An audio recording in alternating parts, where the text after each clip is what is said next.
Me, you know, we all like to put in the process and it'll be 30 minutes long. No, I ain't trying to be in here till midnight, you heard me. This is as far as you've gotten so far. This is as far as I've gotten so far. No. Alright. So the exhaust is down, they welded that. Boom! And I'm taking all the drive shaft bolts out. I got it marked. And once I get the drive shaft out, I'll take the shifter out. Then we can move to the trans. So making some good progress. Honestly, it's not that bad, but it's 11. So let's do it. Still got to do the rear end after this. Jesus. What the heck? Where's your clutch? What? It's right there. Look like it's used. The clutch is used, but it's only, I don't think it even has, it's got maybe 1,000 miles on it. Yeah, the clutch's got maybe 1,000 miles on it. And it's already balanced. I don't have to disassemble it or anything. So I'm gonna put my people on game, man. Yo, people, so everybody pay attention, let's go to class. So the dual clutches, I don't know about Coyote stuff, he's got a Coyote, but on the GT500s, the clutch is like an assembly pretty much. So the clutch is on the inside. This part right here is a plate that bolts to the flywheel. The clutch never touches the flywheel. The clutch touches this plate, which spins the flywheel. So the flywheels on these cars last pretty long because they never even touch the clutch. It's just bolted on. The only thing that will benefit you getting a new flywheel in these is making it lighter. That's really it. So yeah, that's it. Once I get that out the way, the stock clutch from these from factory is a dual clutch. So it'll just bolt right on. What do you mean by dual clutch? Twin, not dual clutch, twin disc. Oh, they're twin disc from factory? Yeah. Interesting. Yeah. GT500 is twin disc from factory. So that stock clutch in there is a twin disc. So is that. So, yeah. I guess it's just for the power and pushes it makes sense. Yeah, pretty much. And that's the one I have is a 13-14 clutch. So it's a little bit better than the one that. That's why it lasted a lot this one. It lasted longer than it should have. 1,000 wheel. Oh my gosh. I'm not making 1,000 wheel, or else the car would have blown up. Oh yeah. I'm gonna edit that out. I ain't picked this thing up in a minute because the real technician came and pulled up. She reminded me that I even had the camera here. I forgot about it, but as you can see, we finally got all of the trans bolts pretty much out. We still got the two at the bottom so that the trans didn't drop when we did the top two, and that was big homie idea. But now putting some more air in the air jack, and we're pretty much, I wouldn't have been able to make this progress if they wasn't here. I ain't gonna cap. For real, he helped me get the starter off, and No, you did that. I did. I wish I would have got that on camera because I'll explain to y'all. There is a top bolt on the starter that was just tight, and I used one of these straps. I took the strap, wrapped it around this little bitty ratchet. It ain't even the size of my hand. Oh, look how dirty they are. Oh snap. But yeah, I wrapped the strap around this and just yanked it, and it snapped the bolt off in a good way. It didn't break it in half. So that's where we at. Fooling with sketchy trans jacks and shit boxes. So let's get back to it. I'll keep y'all updated as I go. Damn. All right. Had more help. John's finna get out of here, but they was able to help me get the trans down and get the new Jerry pulled back up. But yeah, got the, dang it's dark. Got the new McLeod in there. It's a RXT. It's not really new, but it's used. But it's low mileage. So now we about to reverse everything, put it all back in. Hopefully it won't be that hard to process. But we'll see, man. It's the latest.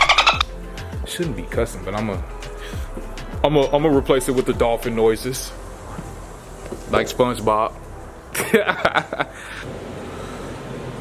Well, we're here. Everything's back in. I had a lot of help through this process.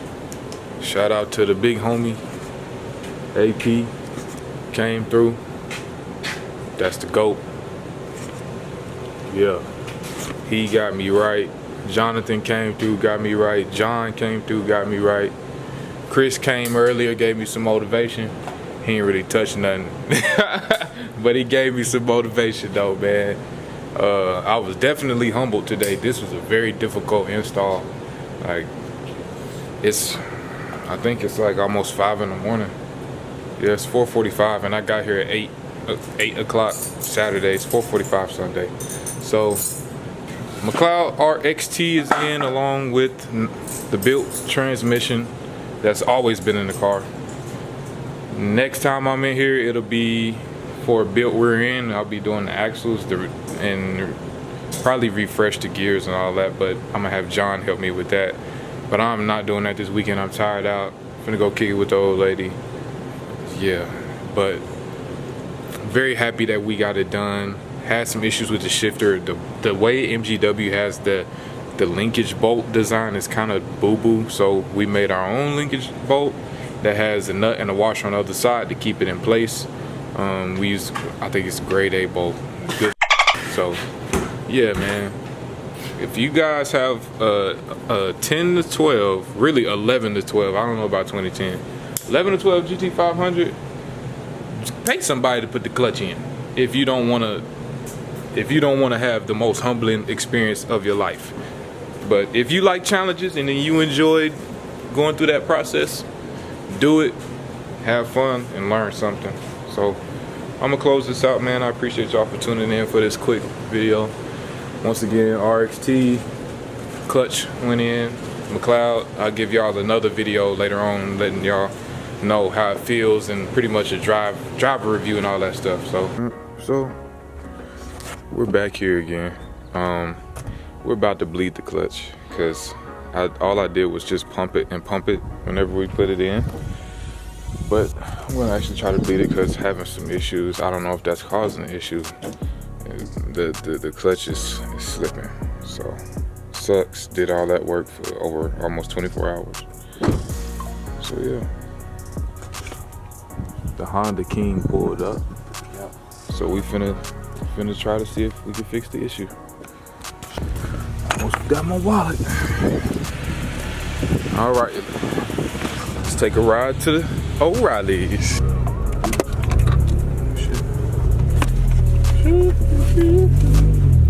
First time, what Gen Prelude is this? The 5th gen? Yeah, first time in the Gen 5 Prelude. I used to want one of these so bad for my first car. Left or right? Right. But I used to want one of these so bad for my first car, man. This surprisingly drives pretty smooth. It feels way better than my Mustang, bro. My Mustang ride like ass. So, yeah. I got the whole construction crew. Yeah, I don't know what they've been doing, man. They've been like digging up people's yard and stuff. And putting that hose down in there. I don't know what they doing. But, so yeah, we figured out how we gonna bleed the clutch. We gonna do it from the top because that bleeder screw down there, it's just not enough room to mess with. It's with the car on the ground like that. Should really probably not even with it up in the air, but it would have been easier to maneuver because it's so low. So on the way to O'Reilly's, we gonna see if we can get like a funnel that's thin enough to get down that hose. Yeah, and I'm getting a phone call. All right, so we're back. Got a little funnel. Jonathan got him something to eat. Yep. And I got food in the house, so once we done with this, I'm gonna just go in and eat like that. I mean, not eat like that, but eat what I got in there. So the sun is shining on me. Man, just freestyle that camera, man. You wanna point it at me, point it at you, Yeah. whatever. It drives fine. It drives fine. When I'm cruising like this. So, I don't know, did you tell them update? We bled the clutch. Yeah, so the clutch is in, but when I was driving it back home after we put it in, it was slipping in 6 and 50. Oh shit, dude, they're about to hit you, bro. Yeah.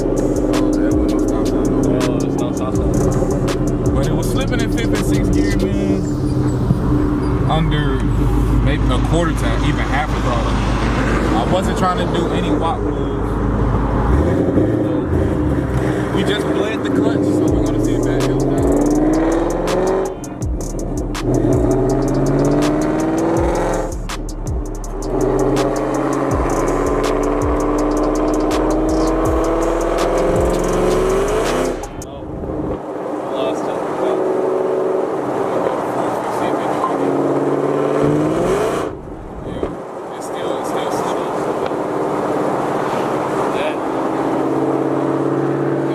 That's that. Oh shit. Yeah. Alright guys, so got the clutch all the way bled out, got all the air out, all the pockets, air bubbles, whatever you want to call it. Took it for a test drive with Jonathan and the clutch is still slipping. Now, I don't know what the issue is because I don't have any leaks, so there's no fluid in there that's getting in the clutch. Yeah. And then with those cars, the clutch doesn't even touch the flywheel, the actual disc itself.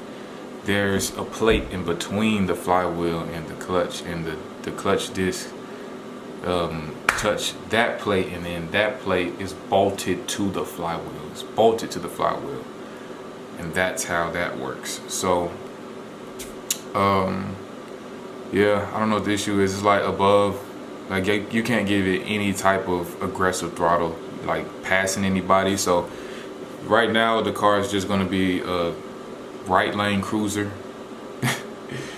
to and from work, wherever, because it drives fine, you know, under regular throttle. But other than that, it's just all that crap, bro. So yeah, so from this point on, I'm gonna get a build list. I'm done dealing with the TRCC60 and all that other crap. Anything that has anything to do with the TRCC60 in a Mustang, I don't want it. So I'm gonna take the T56 Magnum XL route. I'm gonna get one new. I'm gonna get a clutch new with that, a lightweight flywheel. I'm gonna all of that new. So once I get a daily, which is really what I need, once I get a daily, I'm gonna take all the parts off of that car that I don't want. So fuel system, not that I necessarily don't want, but I'm gonna upgrade. So I'm taking the fuel system off, taking the injectors off. I'm keeping the rails. I gotta keep the rails because I'm gonna need that. But I'm taking the fuel system off as far as the like the pumps, the controller, the fuel pressure regulator, and the injectors. Keeping the rails. And then gonna take the line, because I'm gonna have to reroute the lines anyway. The fuel system honestly is not hard on that car. I already have the wiring that I need, so I've already got it wired up per se. So taking all that off, man, taking the fuel system off, the injectors, the transmission, that clutch is no good, honestly. And then probably the blower. Probably gonna take the blower off. And I don't know if I want to keep it or port it. I don't know yet. The world may never know when it comes to that blower, so we'll see. But yeah, I'm just taking everything off. I'm gonna sell it. That transmission is perfect. The transmission is good. It doesn't grind, doesn't whine. It's got fresh, I keep fresh fluid in it, so it's got fresh Royal Purple Synchro Max in there. But yeah, man, so that's currently, that car is just, and I don't race anymore. I haven't raced in months, dude. So yeah, so that's the deal. Once I have enough money to get a daily, a little cash car, get it, drive it around, and just start taking stuff off of the Mustang and selling it and upgrading to the next part. So that'll be paired with hopefully a built motor as well. So it's gonna be a completely different car. Probably get the body work, all that stuff situated. So that's the update on the car, man. Y'all probably won't see it for a while. Probably to just be events or whatever. If I do go, I'll probably just go catch a ride. I don't even like dealing with that car anymore right now. I just don't even want to look at it. I don't want to think about it. None of that. So yeah, that's the deal. So I appreciate y'all for sticking with me, tuning in. For all of y'all that buy, I had a guy hit me up and say, you know, I'm the reason why you got a GT500, but I'm finna start telling y'all to get Coyotes because this is some crap. But for you guys that stick around and watch the process, watch the journey, I definitely appreciate y'all, man. Appreciate y'all for subscribing, liking, sharing, all that stuff that y'all do, your shout outs. I appreciate all of the love, man, all the support. The Concrete family is real. The Cowboy family is real, man. So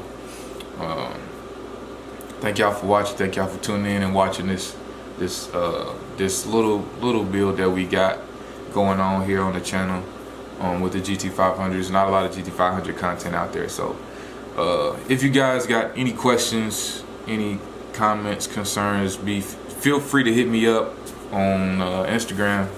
I check my messages pretty often on there. If you got me on Facebook, you can hit me up on Messenger. Just hit me up if you got any questions on what you want to do and what do I recommend, because I'm not the smartest guy. I'm not the expert here. I'm not an expert by any means. So, but I know I take my knowledge from guys that have experience in the Mustang and Coyote, the 4-valve game, and I'm not gonna put any names out there, but it's really one guy in particular. A lot of y'all probably know him, but he does like live shows, do like 2 live shows every week. That should give it away. But he gives out a lot of valuable information. I try to take that and use it to the best of my ability and share his videos with other people that have those questions. And then one of my boys who has a GT500, he's been having it way longer than I've had mine, and he does all his work himself. Try to get my information from him. So if you guys have any questions that you want answered, I'll do my best to answer them or point you in the right direction to who can give you even better information than what I know and what I have. So like I said again, thank you guys, and catch y'all in the next one. Peace.